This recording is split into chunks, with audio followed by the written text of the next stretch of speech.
All right, the FDA and the CDC have authorized a second booster shot of the Pfizer and Moderna vaccines for people 50 and older and those 12 and older who are immunocompromised. Officials say a second booster dose could help keep people out of the hospital if they contract COVID. Meanwhile, a new, more contagious Omicron subvariant is gaining ground in the United States. Here to explain what this all means is Dr. Alonzo Plough. He's the Chief Science Officer at the Robert Wood Johnson Foundation, which is a philanthropic organization focused on health. Thanks so much for being with us.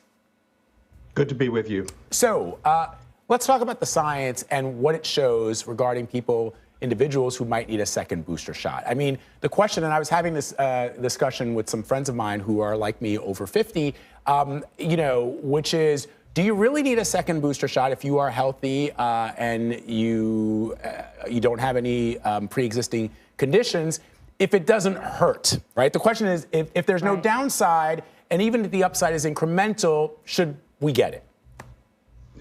I think that the recommendation isn't that everyone over 50 rush out and get an additional booster. And this is why it's so important that these are the kinds of things that you consult with your physician about. And again, throughout this pandemic, the tens of millions of Americans who don't have health coverage and don't have physicians to talk to are not able to be able to get assistance with those decisions. But if you are over 50 or over 65 and you have a condition like diabetes or heart disease or lung disease, getting an additional booster would be a good thing because it will decrease the chance that if you do get infected, that you would have symptoms so severe that you would require hospitalization. So those kinds of decisions need to be made in the context both of your own health conditions and in the prevalence and the characteristics of the virus spread in your particular region, city, or state.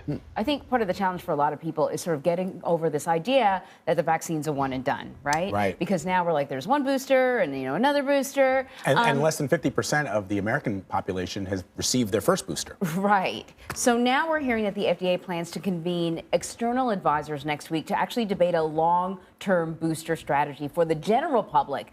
What would that look like? Are we talking about, a vaccine once a year or twice a year? Well, first, we need to address the fact that, as you just said, 50% of the population hasn't gotten their second booster. So that needs to happen. If you haven't gotten your booster, you should do that. And then too many Americans have not gotten their initial vaccine. So it's not too late to get your vaccine, so you should get vaccinated.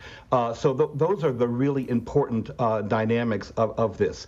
So again, the decision for the second booster is related to your underlying health conditions.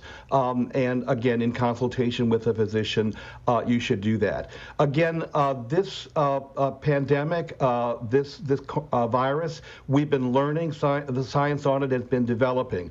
As we've talked about before, as long as there remain large numbers of people in this country and around the world unvaccinated, there will continue to be new variants emerging. So the real picture, and it's a global picture, since we're all only about 6 or 8 hours of flight away from everyone else in the world, we need to have equitable and fair vaccination for everybody.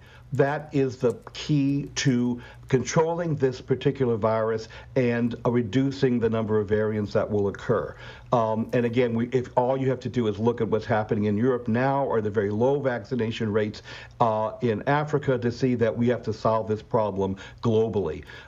Again, no vaccine is perfect. Even the flu shots, we know that is very effective, but there's still people get symptomatic. The key thing with these vaccines are their 95% plus ability, if you are boosted, to really reduce the chance of the severe hospitalization and those severe symptoms that stress our systems and cause the deaths. So you mentioned subvariants. It looks like this highly contagious Omicron subvariant, BA.2, is the dominant coronavirus strain in the United States. What do we know about it? How contagious is it? We know that Omicron was very contagious. I mean, Delta seemed to have affected people health-wise stronger than Omicron, but Omicron, at one point, it felt like people were testing positive all across the country. Sort of with feels Omicron. like that now. It does feel a little bit like that now with BA2. So what do we know about this new subvariant? BA2 is now the dominant variant, and it is responsible for about 70% of the current U.S. cases. And again, we saw this variant emerging first in Europe. So it's a dominant variant. We know that it is highly infectious, a bit more infectious than Omicron originally, but it appears to be no more severe. So again, highly infectious, but no more severe. I'm not sure, but it seems like the symptoms are not only less severe, but it seems like the people that I know that are testing positive didn't even know that they had the virus at all.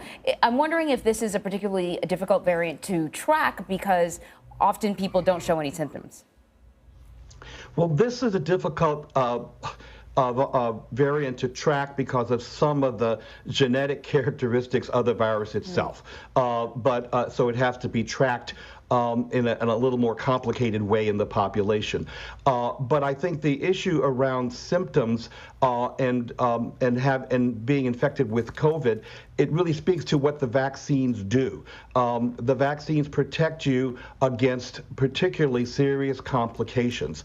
And you can be vaccinated and boosted, be exposed, test positive, and not have any symptoms at all or mild symptoms. So I think it's very important to understand that the key thing that the vaccine does over a long period of time, and this is very clear in all the science, is protect those who have been vaccinated and boosted against those life-threatening conditions that cause hospitalization, ventilation, and were so much of a tragic part of the first wave of this pandemic when vaccines were not available. Dr. Alonzo Plough, thank you so much. Thank you.